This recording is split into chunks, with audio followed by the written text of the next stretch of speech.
스프린터 탈락 위기에 놓인 댈러스가 시카고를 상대로 운명을 가를 결전을 치릅니다. 지난 세크라멘토전 4쿼터에만 19득점을 몰아친 어빙신의 원맨쇼에 힘입어 어렵사리 서부 3위 킹스를 잡고 플레이 인 토너먼트 막차에 대한 희망을 이어갈 수 있게 된 댈러스였는데요.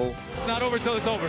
So, few games left, man. We don't control our own destiny, but we do control our effort out here right now. 그럼에도 이번 시카고전을 포함해 남은 두 경기를 모두 이긴 후 오클라호마가 미끄러지기를 기대해야 하는 쉽지 않은 상황입니다. 다행히 동부 12자리를 확정지은 시카고에선 라빈과 드로잔이 결장했기에 댈러스에게 유리해 보이는 대결에서 이게 웬일, 어빙마저 오른쪽 부상으로 코트에 나서지 않는데요. 과연 위기의 댈러스가 오늘 또 한 번 생명 연장에 성공할 수 있을지 지금부터 만나보시죠. 제대로 수비를 가른 돈치치의 크로스코트 패스를 받은 블록의 코너 3점으로 막을 열었으나 댈러스는 1, 2 옵션들이 모두 빠진 시카고에게조차 끌려갔습니다. 특히 마음의 짐을 덜어낸 시카고의 초반 외곽포가 불을 뿜었는데요. 스피드로 수비 휘저은 도슨무의 패스를 받은 카루소는 코너에서 반짝 3점을, 블록이 부세비치를 신경쓴 틈을 타 올라간 패트릭 윌리엄스도 3점을 꽂는 등 원정팀 시카고가 오히려 가벼운 몸돌림을 선보이며 기선을 제압했습니다. 하지만 더 이상 물러설 곳이 없는 댈러스도 이렇게 당하고만 있을 리 없죠. 마침 이 구간 뜨거웠던 시카고의 슛감이 주춤해진 사이 본인의 3점 미스에서 나온 세컨 찬스를 커딘으로 마무리한 돈치치를 시작으로 부세비치를 본 도슨무 쪽 백투백 턴오버에서 유발된 얼리 오펜스와 지공시엔 돈치치도 힘을 보태며 이번엔 댈러스가 14대0 런을 달리며 금세 역전에 성공했습니다.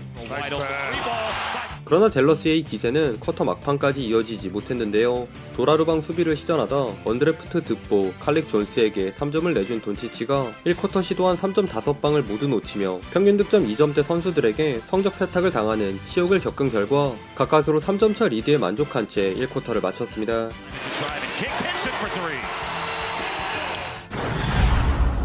1쿼터를 풀로 소화한 돈치치가 루키 델론 테리에게 한 수 알려주는 골밑슛을 넣기 무섭게 급발진 고의 파울을 범한 후 조기 퇴근을 해버리는 이해할 수 없는 행보를 보여줬습니다. 설마 이렇게 댈러스가 경기, 아니 시즌을 던지는 건가 싶었으나 돈치치가 빠진 와중에도 코트 위에 남아있던 댈러스 선수들이 똘똘 뭉치며 뜻밖의 상승세를 이끌었는데요. 특히 독특한 손목 스냅을 과시하며 시즌 두 번째 고각 3점을 넣은 맥기를 기점으로 그동안 기죽어있던 댈러스 롤플레이어들이 숨겨왔던 기량을 대방출했습니다. 어빙신과 함께 댈러스로 넘어와 큰 존재감이 없던 모리스는 파죽의 3연속 3점을 포함 뜨거운 슛감을 자랑하며 2쿼터에만 13득점을 몰아쳤고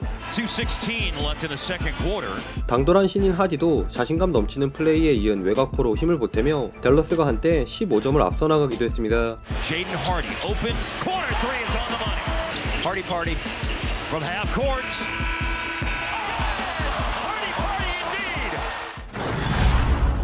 돈치치의 부재에도 불구하고 댈러스가 이 경기를 잡으려 하자 키드 감독은 후반 더 과감한 결단을 내렸습니다. 바로 2쿼터 코트를 수놓았던 모리스와 하디, 심지어 맥기까지 빼버리며 오늘 무조건 지겠다는 강력한 의지를 피력한 것인데요. 그 결과 언드래프트 루키, 얼마 전에 섬을 구입한 추러스맨, 발은 느리고 머리는 대따 큰 빅포워드라는 요상한 조합의 로테이션을 가동한 댈러스는 도슨무와 패트릭 윌리엄스가 18득점을 합작한 시카고에게 6점 차로 추격을 당한 채 마지막 쿼터에 돌입했습니다.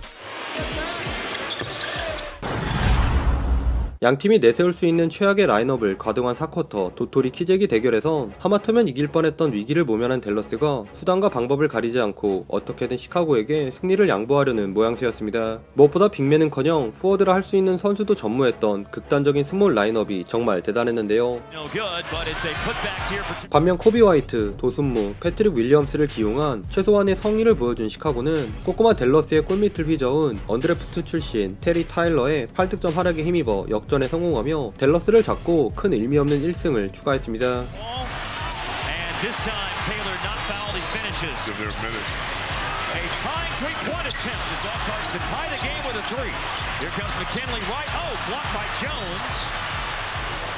Here's A.J. Lawson. Lawson in deep three. And it's way off target. Ntilikina trying to save it in. McKinley right in the corner. Off the top of the backboard. And the game is over.